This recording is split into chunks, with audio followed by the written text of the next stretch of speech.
So we left off saying, let's go check in on Pilika and her family. Oh no! I feel bad saying that sarcastically. The Toto village has clearly been destroyed. Obviously there was fire involved. Even that tree got burned down, man. All right, and the only person we see among the ruins is Pilika. So Joey's asking what happened. Pilika is just screaming her head off, crying.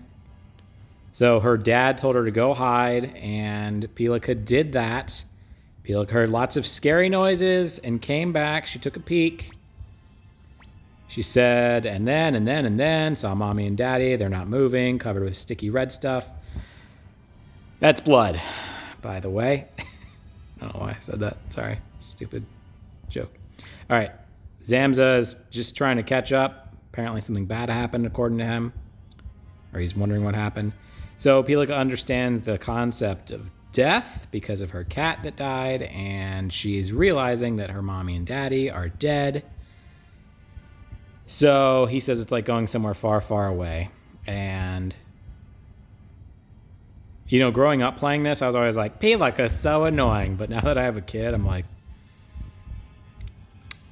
I'm not loving this. Like, it's a lot more dramatic when you have to put yourself in the mind of like Pilika's father. So this is Apple, and if you played the last game, she was part of the strategic team. She was a child in that one. Now she's like a young woman.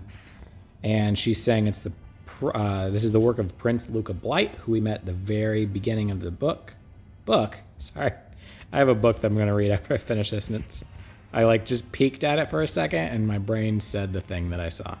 So at the beginning of this story, we met Luca Blight. So Apple is saying we just need to get out of here. We need to go find Victor, take me to him. They could come back. Yeah, sure, you've got this wolf with you and this guy that has a really strong brass knuckles or whatever they are. Burning Iron Fist. That's brass knuckles if I've ever heard of him. The magic name. So we are heading to Victor's fort. Also, I went to, obviously you saw this. Well, I mean, assuming you're watching this in order. I took him to that village to get his brass knuckles upgraded, and I actually kind of regret it because that was a lot of money, and pretty soon there's going to be like a random assignment of characters. Speaking of, I just realized I need to go back because you can actually already recruit someone who is exploring the ruins, and this is the case twice with Toto Village, but right now we're only getting one person. Also, I can't believe this is still a run situation. I was hoping to build up my let goes. Well, apparently it's because they are good at dodging stuff. Yep, I knew Zamza was getting hit if Nanami and Shiro did. It was effectively... Wow! I thought that was a fluke, Nanami getting hit once. That's the closest thing this game gets to having a chocobo. I will probably never use that Wind of Sleep, so when I get that, I see, oh, extra money. Alright, and realistically, I shouldn't recruit Hannah right now, because like I just said, I upgraded Zamza's weapon, and there's no guarantee that I will get Zamza, but I'm not sure where I get Hannah later, and I could look that up, but I would just rather go ahead and pick up Hannah. And Hannah's pretty good. Hannah's similar to Zamza in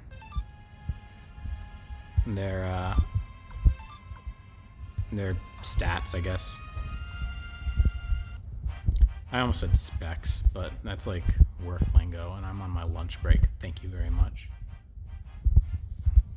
So I will not use words like specs unless I'm shorthanding spectacles, which I don't do that very often because I don't call glasses spectacles in the first place. But I should. Why don't we all just start saying spectacles again? It's way cooler than glasses. Alright, so we're at Mercenary Fortress. I'm not doing this walking right now. It is controlled by the game. Oh, thanks for confirming this is Victor's Fortress. That's where I've been prisoner for the past 2 weeks. Nah, I don't know. It might be 2 days. Anyways, they obviously have a pretty lax prisoner policy.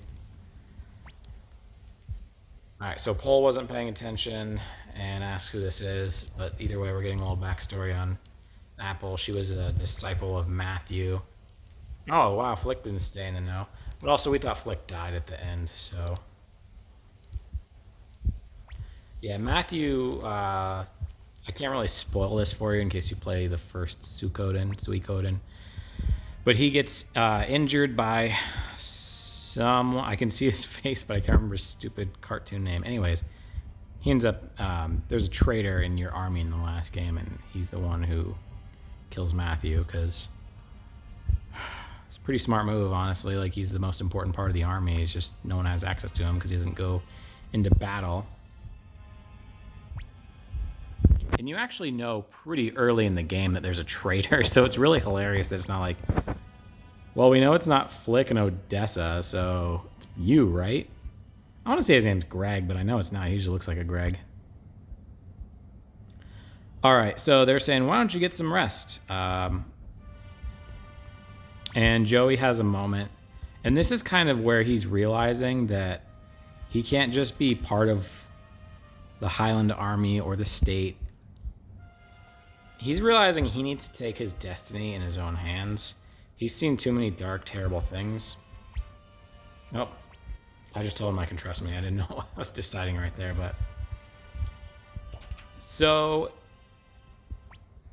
I'll lead into this a little more, but I did talk about Suikoden 2 and Final Fantasy Tactics having similarities, but I don't really want to spoil what those are because they're going to be a bigger deal later. I think they just told me to...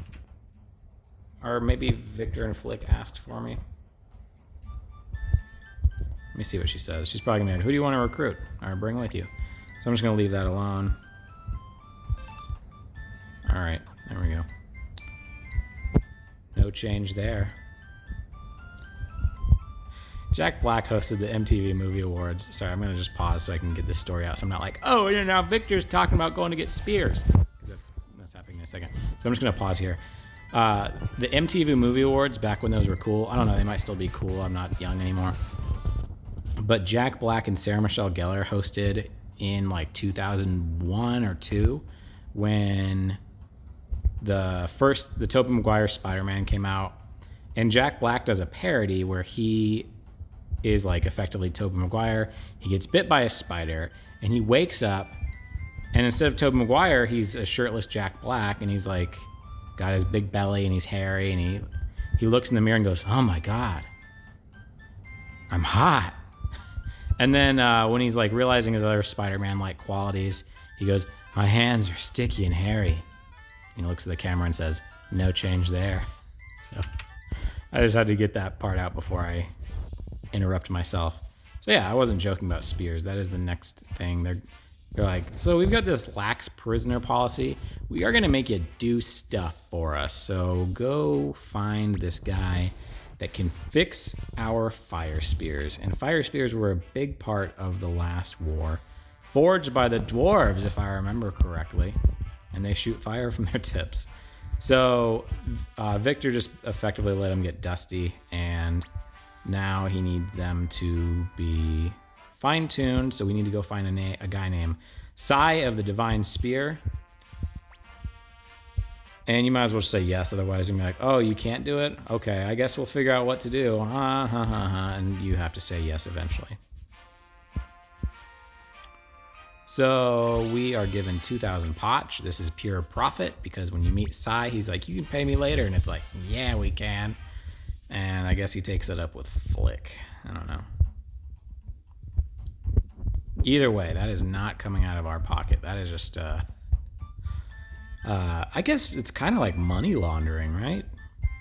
I don't know a lot of those terms, but I think that's what's happening. Like, it doesn't happen on purpose, and they don't draw attention to it, but That money was supposed to go to something else, and it just is handled in a different account temporarily, and then next thing you know, someone ends up with the money who's not supposed to. I think that's like textbook money laundering. If you know a lot about money laundering, go ahead and put it in the comments. All right, like I said, I will buy armor from Rare Finds, so tunic, I'm pretty sure that's what Kinnison's already wearing. If not, it would be like an upgrade of 1 defensive point, so it's not really worth it.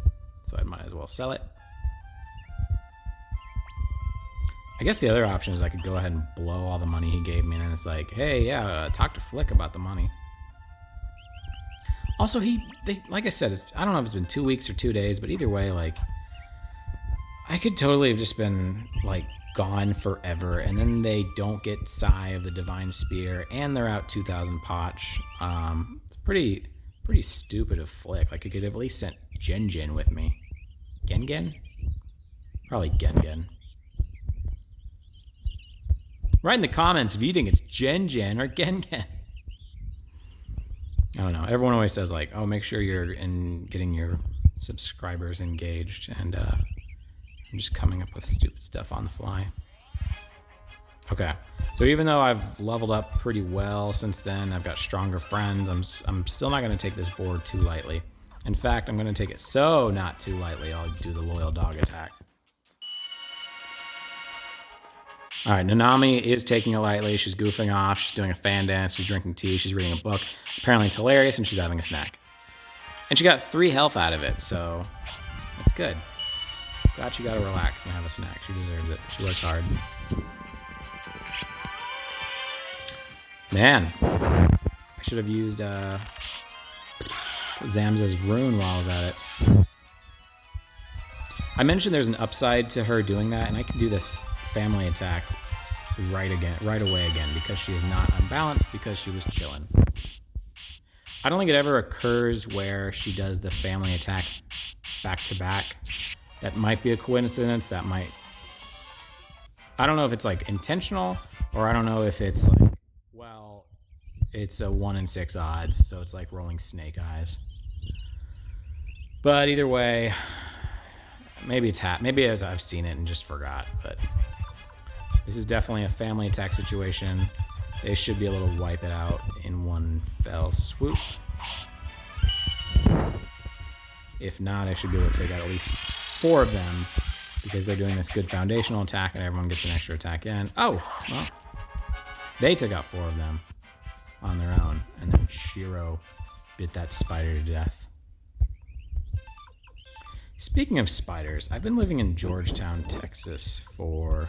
Wait, why am I giving you that? I don't even know if you're going to stick around. Alright, they've already got leather capes. I've got... Obviously, I'm doing boots and boots, but part of me just doesn't like doing that, so... I don't know, who cares? Anyways. There was a tarantula in front of my house, and it was just like walking along the sidewalk like he was taking his evening stroll. And my wife all of a sudden went, "Ah!" And I ran outside because she was like, I brought stuff in and she was like getting our son out of the car. And so I went out there and I didn't kill it. I just used my hockey stick to usher it away from my house. And I had to scrape him off not scrape him off like violently, but I had to like take him off of my wife's tire twice because he was like, oh, this is a good place to hide. So, anyways, we're here and we broke in your house for nothing in particular. 6 of us just chilling in your house. All right, so Tsai is aware that there's war. He's a little bit hesitant, obviously. Joey's like, here's the money, and he's like, no, we'll do that when we're done. And I'm actually going to try to make a note of how much money I have right now. Okay, this is the first time where you have the option to put someone in your convoy or not. So let's... I mean, he is stronger than probably everyone except Nick Cage and Joey and maybe Nanami. Let's kick out Kennison. Like, yeah, I'll lose the Loyal Dog attack, but it's a good trade-off. So yeah, on top of that, it was my first time seeing a tarantula in Georgetown, Texas.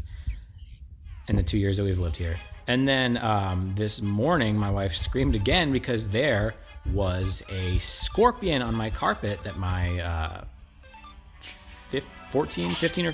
I don't know if she's 14 or 15. I don't know her exact age. Anyways, my dog Kessel found it. And she didn't get stung or anything, but it almost crawled under the couch.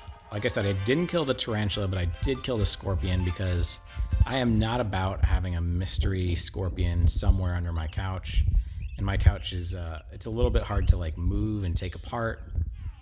So I had to kill it. Hope you don't think I'm a monster now, but anyways. That's my story about spiders and scorpions, and now we have pest control coming tomorrow. And we've gone without pest control this 2 years we've lived here, but no longer. That is two really crazy things. And I don't know how he got on my carpet, because it's not like he was just walking in the house because we left the door open or something. He was comfortably, like, just about to join us on the couch, maybe. Okay, so we are about to leave the forest, and let's see if we get in one more fight, but either way. All right, well, yeah, one more fight. And then I'm gonna stop this video here. It's actually probably a little better to do the Nanami family attack, but it's, I have enough of an upper hand over these creatures that it doesn't really matter. Like, I'm in no way thinking, oh, could I lose this?